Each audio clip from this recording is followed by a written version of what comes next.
right, everyone. Ready for a deep dive into something kind of cool.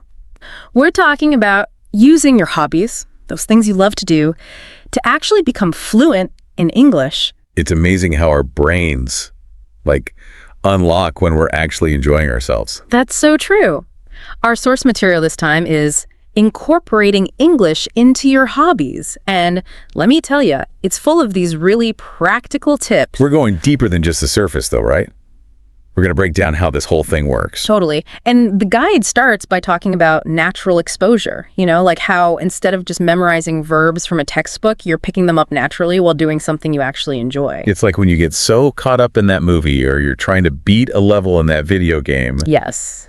Your brain is primed for that language learning. It's like it just seeps in, right? Absolutely. And because it's a hobby, there's already that built-in consistency. You're not forcing yourself to do it. Well, and the guide actually talks about intrinsic motivation. Okay. Meaning the things we find rewarding, we do them more. That makes sense. Right. So you're way more likely to, spend hours reading a book in English if you're actually enjoying the book, as opposed to just doing your 30 minutes of practice because you feel like you have to. Absolutely. It's so much easier when it's something you love, right? Exactly. And speaking of things we love, the guide dives into some specific hobbies. First up, movies and TV shows, and they suggest, which makes sense, starting with familiar genres. Oh, and subtitles. Yes. Subtitles are your friend. Subtitles are great. Start with English subtitles so you're seeing it and hearing it, and then as you get more comfortable, turn them off for a bit, see how you do. I actually picked up this phrase, I don't even know if I should say it on the air, spill the tea. Oh, nice. From a reality show. Perfect. And I was so confused at first, but now I use it all the time. You get it, see those little victories? They make such a difference. Totally. All right, reading. Big one. Reading is huge. And it actually, it helps your writing so much because you're absorbing the way sentences are structured naturally. Yeah, finding your niche, right. It could be anything, mystery novels, fashion blogs, whatever you're into. Yes. Find it in English. I remember reading this whole fashion blog just to learn the different types of hats. There you go. Obsessed. That's what it's about. Okay. If you're enjoying this podcast, don't forget to like the video. Share it with friends who might find it helpful. Make sure to subscribe and hit the bell icon so you don't miss our next video. Let us know in the comments what topic you'd like to hear. This next one is really cool. Video games. Oh, video games. This is a good one, especially because it often involves talking to other people in the game. Oh, true. So you're using the language in real time, strategizing. And so many games have their own vocabulary and slang and stuff, Absolutely. Okay, what about something a bit more on the musical side? Music and podcasts. Music is so great for pronunciation. Yeah. Don't even worry about hitting the notes. Just sing along. It really helps. Totally. And making playlists of songs in English is something I've been doing forever. It's just part of my routine now. Okay, ready for a hobby that might surprise you?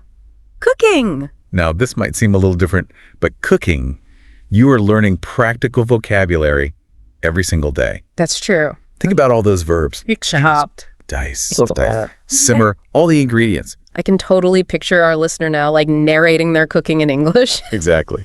All right, last but not least, we got to talk about the digital age. Social media, online communities. Yes, this one's about connecting with native speakers and just immersing yourself in that real everyday English. Yeah, but you got to be careful, right? Because social media can be full of slang and not always the most formal language. Very true. Good point. So be mindful of that. You'll start to notice the differences. Okay, and finally, the ultimate immersion, travel. Ah, yes. Even short trips can be so valuable. Oh, absolutely. You never know when you'll need those English skills, whether it's ordering food or asking for directions or just chatting with someone you meet. Yeah, even just thinking about your trip, right? All the planning and looking at websites and stuff, that's all in English. It's you're already on the adventure. Exactly. Before you even leave. Okay, so we've talked about movies, books, video games, music, podcasts, even cooking. We've gone through a lot. So many things you can use to learn English. It's more than just a list, though, right? We're explaining why these things work. Exactly, and how to actually make them work for you. So let's get practical. Let's say someone listening is really into fashion. Okay. How could they use that to learn English?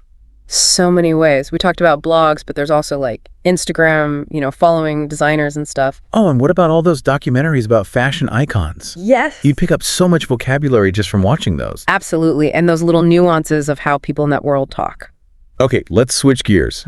What about fitness? Someone who loves to work out. Oh, tons of fitness apps are in English. Workout videos online.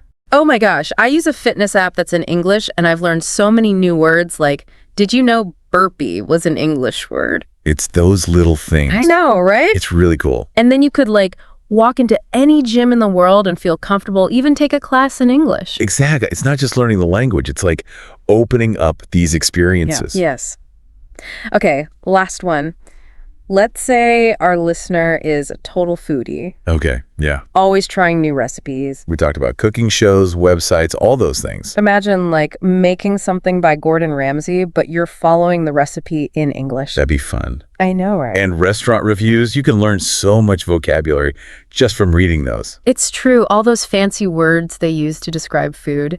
This has been so helpful. I feel like we've really broken it down. It's about showing how many possibilities there are. And as we've been talking, I've actually been writing down some key takeaways, Oh, I like it. kind of like our cheat sheet. Okay, what do you have? Number 1, consistency is key. Makes sense. Even if it's just a little bit each day, it makes a difference. Those small steps. Exactly. Number 2, don't be afraid to experiment, Try different things, see what you like. They don't have to be stuck with just one thing. And lastly, number 3, embrace those mistakes. Yes. It's part of the process. They're going to happen. You're learning. I think these apply to so many things in life, not just English. It's true. It's that mindset. Okay, so we've talked about the why, the how. We've even given examples. Right. But where do we even begin? How do you actually start using your hobbies to learn English? I think the first thing is figuring out which hobbies you really, really enjoy.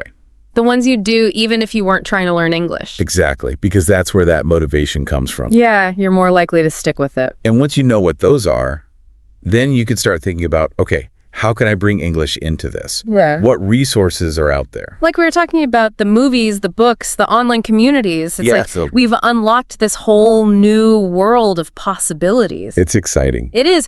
And remember, it's a journey, not a race. Take your time. I don't know about you, but I am feeling very inspired to step up my English game. Me too. This has been great. This deep dive has been awesome. And the best part is, it's just the beginning.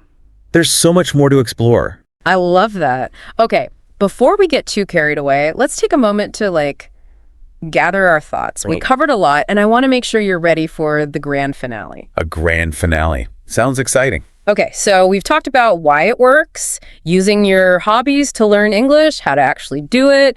We even got into some specific examples. We really covered a lot. But now for the big question, right? So what? Why does this matter? What's the big payoff at the end of all this? If you're enjoying this podcast, don't forget to like the video. Share it with friends who might find it helpful. Make sure to subscribe and hit the bell icon so you don't miss our next video.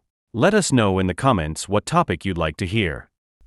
It's not just about, being able to order your coffee when you're on vacation. Right, although that is helpful. Yeah, it's important, but it's so much bigger than that. Okay, I'm intrigued. Tell me more. Think about it. When you bring English into those hobbies, the stuff you already love, Yeah. you're not just learning a language, you're really opening up this whole other part of your life. Ooh, I like how you put that. Like leveling up, It's true. but in real life. Okay, yeah, I can see that. Imagine connecting with people from all over the world who are into the same things you are. Yeah, because you have that shared language now. Exactly, and that's really powerful. It is. It's like this whole community you didn't even have access to before.